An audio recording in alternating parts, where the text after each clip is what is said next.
ನಮಸ್ಕಾರ ವೀಕ್ಷಕರೇ, welcome to ನಮಸ್ತೆ ಇಂಡಿಯಾ ಕುಕಿಂಗ್ ಚಾನಲ್. ಇವತ್ತು ನಮ್ಮ ಚಾನಲ್ನಲ್ಲಿ ಸ್ವೀಟ್ ಕಾರ್ನ್ ಕೋಸಂಬರಿ ಮಾಡೋದು ಹೇಗೆ ಅನ್ನೋದನ್ನ ನೋಡೋಣ. ಮೀಡಿಯಂ ಸೈಜ್ನ 3 ಸ್ವೀಟ್ ಕಾರ್ನ್ಗಳನ್ನ ತಗೊಂಡಿದ್ದೀನಿ.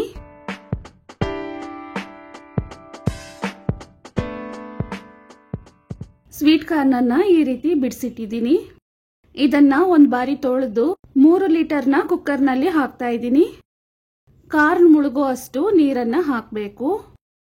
ಕುಕ್ಕರ್ನ ಮುಚ್ಚಳವನ್ನ ಹಾಕಿ 5 ವಿಜಿಲ್ ಇಟ್ಟು ಇದನ್ನ ಸಾಫ್ಟ್ ಆಗಿ ಬೇಯಿಸ್ಕೊಳ್ತೀನಿ.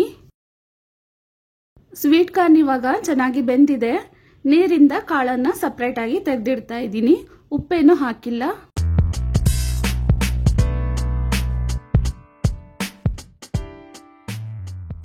ಇದನ್ನ ಸ್ವಲ್ಪ ತಣ್ಣಕ್ಕಾಗಕ್ ಬಿಡಬೇಕು. ತಣ್ಣಕ್ಕಾದ್ಮೇಲೆ ಬೇಯಿಸಿರುವ ಜೋಳವನ್ನ ಒಂದು ಪಾತ್ರೆಯಲ್ಲಿ ಹಾಕ್ತಾ ಇದ್ದೀನಿ. ಸಣ್ಣದಾಗಿ ಕಟ್ ಮಾಡಿರುವ ಸೌತೆಕಾಯಿ 1 ಕಪ್, ತುರಿದಿರುವ ಕ್ಯಾರೆಟ್ 1 ಕಪ್, ತುರಿದಿರುವ ತೆಂಗಿನಕಾಯಿ ಅರ್ಧ ಕಪ್, ಸಣ್ಣದಾಗಿ ಕಟ್ ಮಾಡಿರುವ ನಾಟಿ ಕೊತ್ತಂಬರಿ ಅರ್ಧ ಕಪ್ ಅಷ್ಟು ಹಾಕ್ತಾ ಇದ್ದೀನಿ.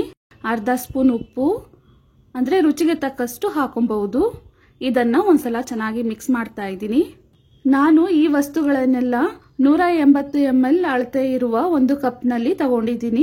ಅಂದ್ರೆ ಮೆಜರಿಂಗ್ ಕಪ್ನಲ್ಲಿ 3/4 ಕಪ್ ಅಷ್ಟು ಆಗತ್ತೆ. ಇದರಲ್ಲೇ ಮೀಡಿಯಂ ಸೈಜ್ನ ನಿಂಬೆ ಹಣ್ಣಿನ ರಸವನ್ನ ಹಿಂಡ್ತಾ ಇದ್ದೀನಿ. ಹುಳಿ ಅಂಶ ನೋಡ್ಕೊಂಡು ನಿಂಬೆ ರಸ ಬೇಕಾಗಿದ್ರೆ ಇನ್ನು ಸ್ವಲ್ಪನೂ ಹಾಕೊಬಹುದು. ಅದೇ ರೀತಿ ಉಪ್ಪನ್ನು ಸಹ ಟೇಸ್ಟ್ ಮಾಡಿ ಮತ್ತೆ ಬೇಕಾಗಿದ್ರೆ ಹಾಕೊಬಹುದು. ಒಂದ್ಸಲ ಚೆನ್ನಾಗಿ ಮಿಕ್ಸ್ ಮಾಡ್ಕೊಬೇಕು. ಇದಾದ್ಮೇಲೆ ಒಗ್ಗರಣೆ ಮಾಡ್ಕೊಳ್ಳೋಣ. 2 ಟೇಬಲ್ ಸ್ಪೂನ್ ಅಷ್ಟು ಎಣ್ಣೆಯನ್ನ ತಗೊಂಡಿದ್ದೀನಿ. ಎಣ್ಣೆ ಬಿಸಿ ಆದ್ಮೇಲೆ ಅರ್ಧ ಸ್ಪೂನ್ ಸಾಸಿವೆ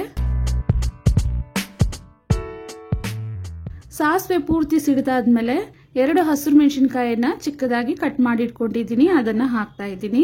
ಸ್ಟವ್ ಅನ್ನ ಆಫ್ ಮಾಡಿ ಇದನ್ನ ಒಂದ್ಸಲ ಮಿಕ್ಸ್ ಮಾಡಿ ಈ ಒಗ್ಗರಣೆಯನ್ನ ಸಿಹಿ ಜೋಳದಲ್ಲಿ ಹಾಕಿ ಮಿಕ್ಸ್ ಮಾಡಬೇಕು.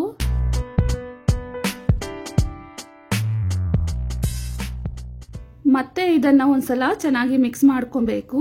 ತುಂಬಾನೇ ರುಚಿಯಾದ ಮತ್ತು ಆರೋಗ್ಯಕರವಾದ ಸ್ವೀಟ್ ಕಾರ್ನ್ ಕೋಸಂಬರಿ ಅಥವಾ ಸಿಹಿ ಜೋಳದ ಕೋಸಂಬರಿ ರೆಡಿಯಾಗಿದೆ. ವೀಕ್ಷಕರೇ, ಈ ರೆಸಿಪಿ ನಿಮಗೆ ಇಷ್ಟ ಆಗಿದ್ದರೆ ನಮ್ಮ ಚಾನಲ್ ಅನ್ನ ಲೈಕ್ ಮತ್ತು ಸಬ್ಸ್ಕ್ರೈಬ್ ಮಾಡಿ. ಧನ್ಯವಾದಗಳು.